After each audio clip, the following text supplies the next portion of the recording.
तो बच्चों कुछ प्रवाची शब्द को हमने इसके प्रीवियस क्लास में हिंदी की घंटी में पढ़ाई की था आप लोग ना। तो मैं जिससे पूछूंगा केवल उठ के बताएगा। तो क्या आप बता पाओगे पुत्र का प्रवाची शब्द क्या होता है? पुत्र का प्रवाची शब्द क्या होता है? बेटा, सूत। और वत्स। पुत्र का प्रवाची शब्द बेटा, सूत, तन्य, वत्स इत्यादि होता है। तुमको बताना है करिश्मा, करिश्मा तुमको बताना है।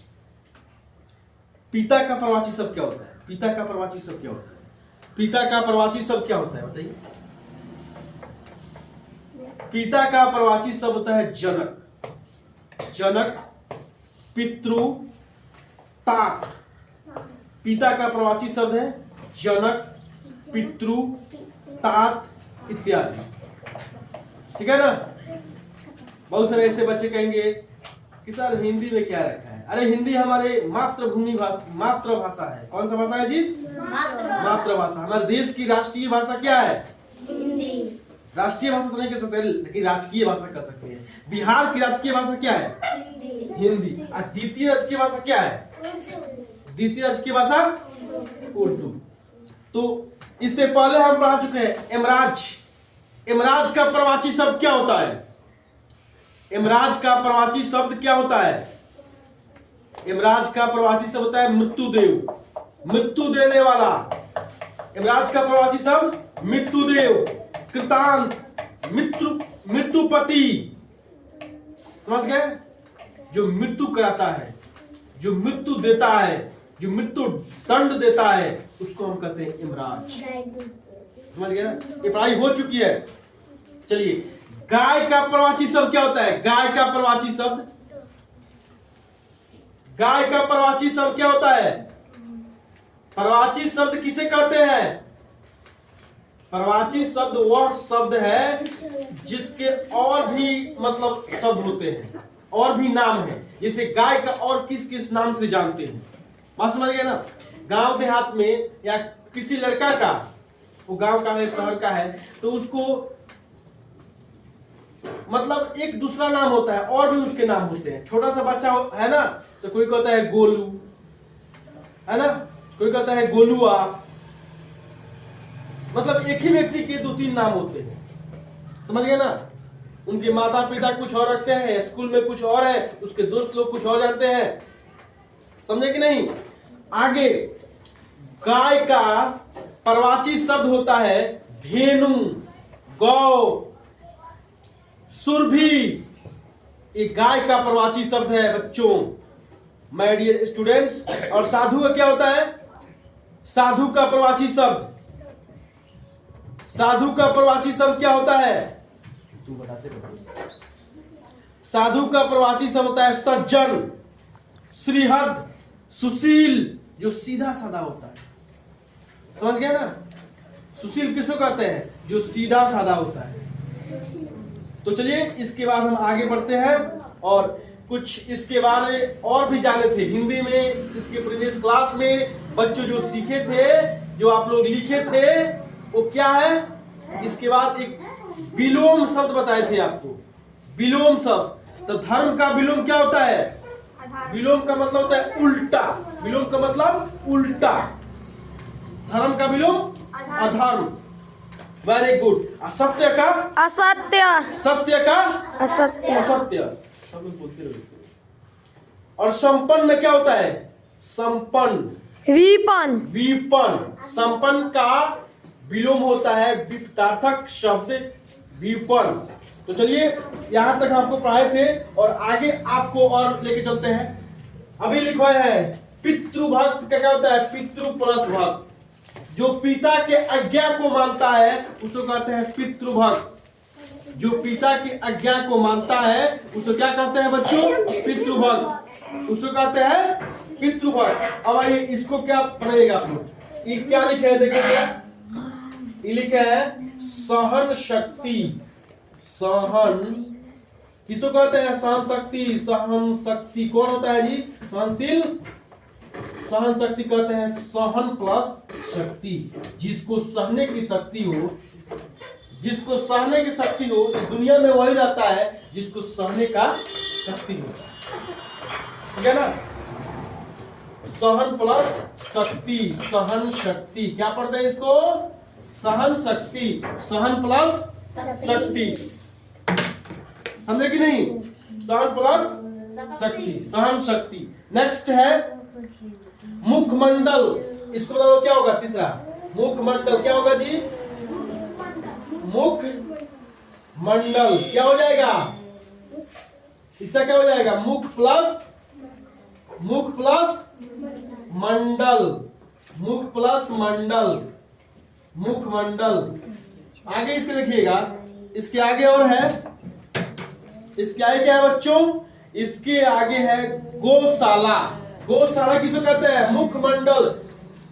मुखमंडल क्या होता है? चेहरा। कहते हैं तुम्हारे मुखमंडल पर साफ साफ लिखा है, साफ साफ दिखाई दे रहा है, तुम झूठ बोल रहे हो, है ना सवाल? गौशाला, गौशाला का मतलब क्या होता है? जहाँ गायों का घर होता है, जहाँ गाय के रहने की घर होती है, हम उसको कहते हैं गौशाला। क्या कहते हैं बच्चों? गौशाला। क्या कहते हैं? गौशाला। गौशाला किसको कहते हैं बच्चों? गौशाला किसको कहते हैं? हाँ, गाय, जहाँ गाय, गौ प्लस शाला, गौशाला मतलब गाय के रहने की जहाँ घर होती है ना। कितना लोग घारी भी करते हैं, नहीं जी, वो दूसरी बात है, लेकिन ये है गौशाला, जहाँ गाय के रखने की मतलब उठने बैठने की व्यवस्था की जाती है ना, गाय के रहने का घर, उसे कहते हैं गौशाला। समझ गए ना? समझ रहे हो? अरे हम हिंदी भी पढ़ा सकते हैं, ऐसे ऑल राउंडर टीचर है, समझ गए ना, जितने भी विषय हैं। चलिए अगला 5 नंबर देखना है। 5 नंबर क्या दिया है कि 5 नंबर है महायज्ञ। महायज्ञ होता है, महायज्ञ किसको कहते हैं बच्चों? महायज्ञ। तो महायज्ञ हम कहते हैं महा प्लस यज्ञ। क्या किसको कहेंगे हम? महायज्ञ, महा प्लस यज्ञ। हम किसको कहेंगे बाबू? किसको कहेंगे? महायज्ञ, जो सबसे बड़ा यज्ञ होता है, जो सबसे बड़ा यज्ञ को हम कहते हैं महायज्ञ। सबसे बड़ा यज्ञ को कहा जाता है महायज्ञ। समझ गए ना? बहुत कहते हैं ना, बहुत बड़ा यज्ञ हो रहा है, देवताओं को बुलाया जा रहा है, बहुत महान महान ऋषि उसमें आ रहे हैं। चलिए नेक्स्ट, अगला है ब्रह्मावाक्य। ब्रह्मावाक्य मतलब ब्रह्मा के द्वारा कही गई बातें। ब्रह्मावाक्य मतलब क्या होता है? ब्रह्मा के द्वारा कही गई बातें, ब्रह्मा उसको कहते हैं ब्रह्मा, ब्रह्मावाक्य, ब्रह्मा वाक्य। ब्रह्मावाक्य हम कहते हैं ब्रह्मा के द्वारा कही गई, ब्रह्मा प्लस वाक्य, ब्रह्मा के द्वारा कही गई वाक्य, इसका समझ गए। अगला एक है और है कर्मनिष्ठ। कर्मनिष्ठ किसको कहते हैं? जो कर्म के प्रति अपना निष्ठा रखता है, अपने कामों को ईमानदारी पूर्वक करता है, उसको हम कहते हैं कर्मनिष्ठ। कर्मनिष्ठ कौन होता है? आप लोग कितने ऐसे विद्यार्थी हैं जो कर्मनिष्ठ हैं, ईमानदारी पूर्वक अपने होमवर्क को पूरा करते हैं, वही कर्मनिष्ठ हैं। सर देते हैं याद करने के लिए, शिक्षक देते हैं याद करने के लिए, और आप याद नहीं करते हैं तो कर्मनिष्ठ नहीं है, और आप याद करते हैं और यहाँ जो होमवर्क आपको दिया जाता है घर से करके आना है, उसको आप करके आते हैं, तो समझिए आप कर्मनिष्ठ हैं, अन्यथा नहीं। समझे कि नहीं? कितने ऐसे बच्चे हैं कर्मनिष्ठ है? हाथ उठाओ। कितने सारी? वाह, वाकई में बहुत बहादुर बच्चे हैं, हमारे स्टूडेंट बहुत बहादुर हैं, कर्मनिष्ठ है। वेरी गुड, उसी को कहते हैं कर्मनिष्ठ। जो यहाँ दिया जाए और करके आए घर से, उसको कहते हैं कर्मनिष्ठ। समझ गए ना? कर्मनिष्ठ, कर्मनिष्ठ जो कर्म के प्रति अपना निष्ठा रखता है, अच्छी श्रद्धा रखता है, श्रद्धा के साथ करता है, उसको कहते हैं कर्मनिष्ठ। करते हैं बाल को कर्म प्लस निष्ठ, कर्म प्लस निष्ठ।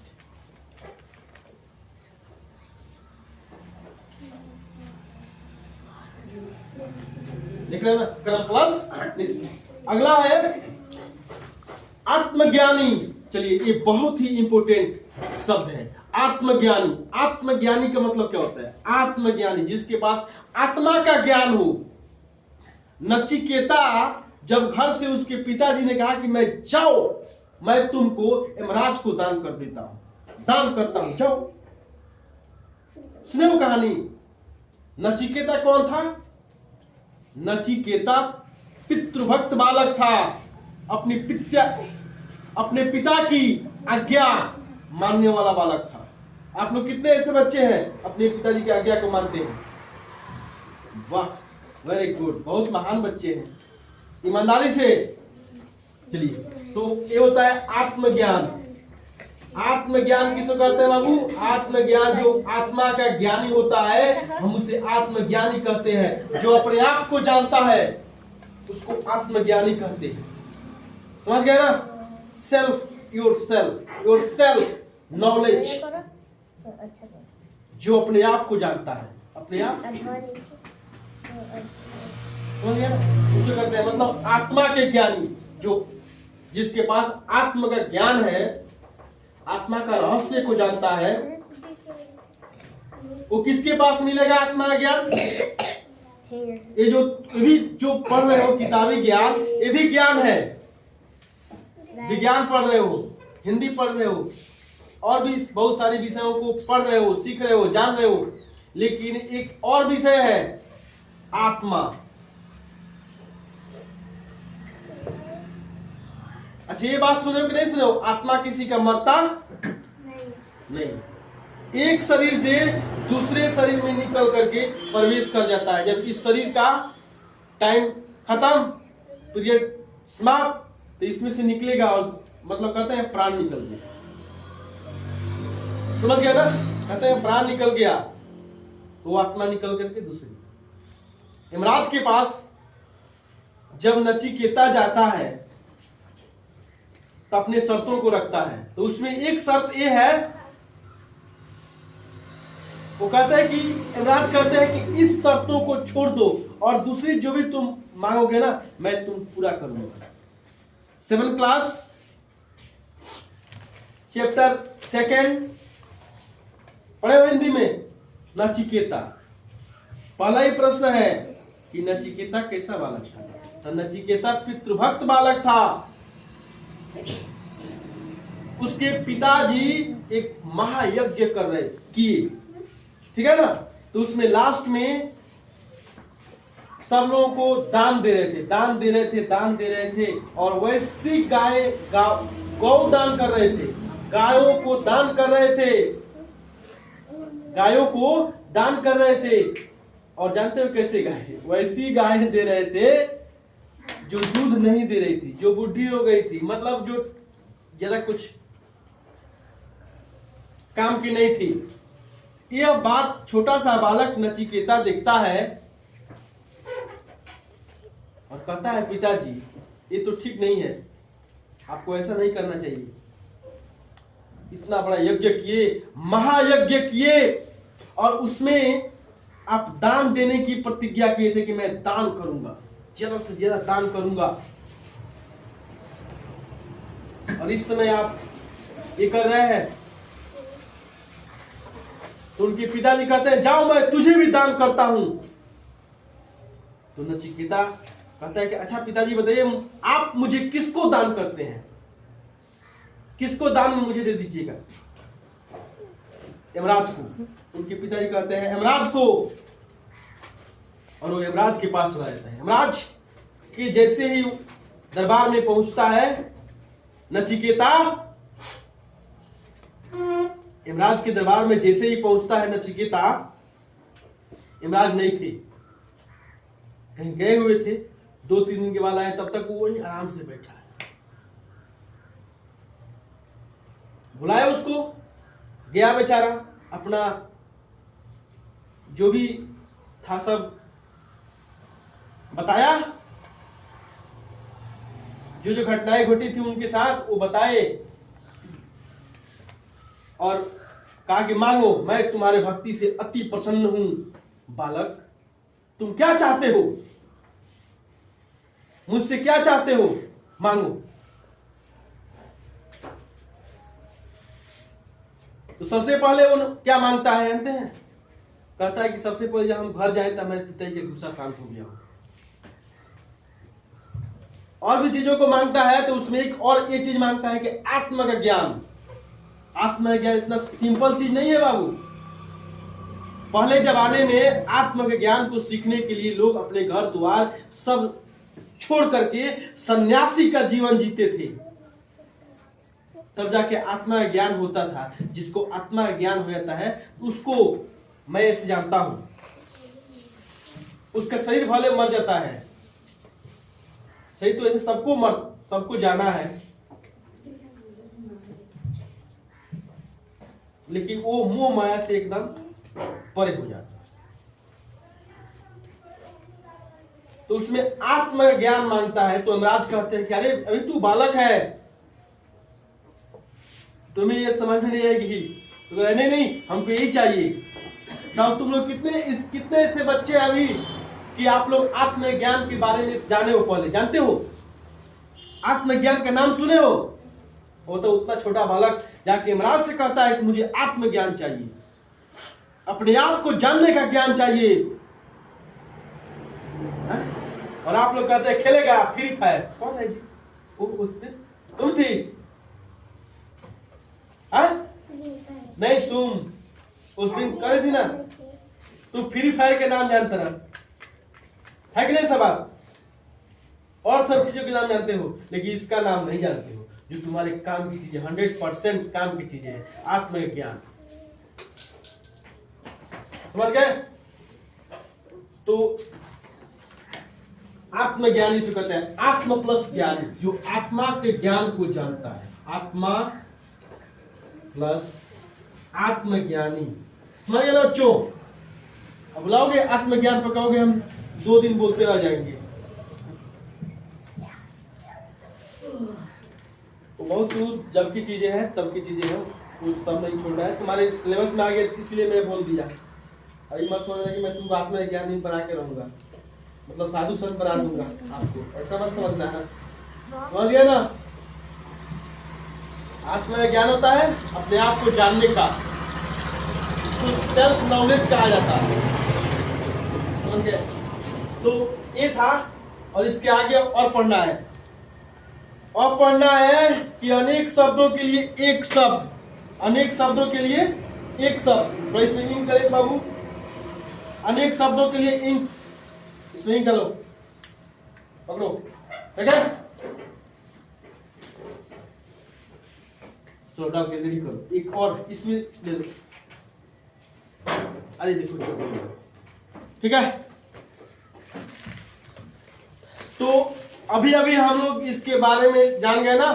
जान गए बच्चों? यस। अच्छा, फ्री फायर के बारे में कितने लोग जानते हैं? हाँ, तो फ्री फायर के बारे में कितने लोग जानते हैं? कोई जानते हैं? बहुत तुम लोग नाम नहीं सुने हो फ्री फायर?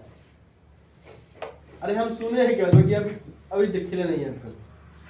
गेम तो कोई नहीं खेले हैं लगभग। एक लूडो शायद वो भी मोबाइल में नहीं, बहुत पहले खेलते थे हम लोग, बहुत पहले, जब बचपन में बारिश जब होती थी तो बारिश में क्या करते हो? बारिश में आराम से बैठ करके बरसात के पानी, बहुत और पहले जैसा पानी कहाँ हो रहा है, तो पत्ते नहीं चल रहा है कि बारिश, मतलब ये क्या कहते हैं, सावन है कि भादो है कि, है ना सर? ये कहते हैं भादो आ गया है, और पत्ते नहीं चलता है क्योंकि धूप वैसे ही होते गया। पहले था कि एकदम भादो में पूरा, सावन में पानी, जो देखो इधर पानी पूरा उजले उजले दिखाई दे रहा है चारों ओर। अब ऐसा हो रहा है, और धान पटाया जा रहा है, सिंचाई किया जा रहा है। जल्दी से रख लीजिए, तब तक मैं इन लोगों को। चलिए आगे है कि अनेक शब्दों के एक शब्द। उतार लिए हो? उतार लो जल्दी से।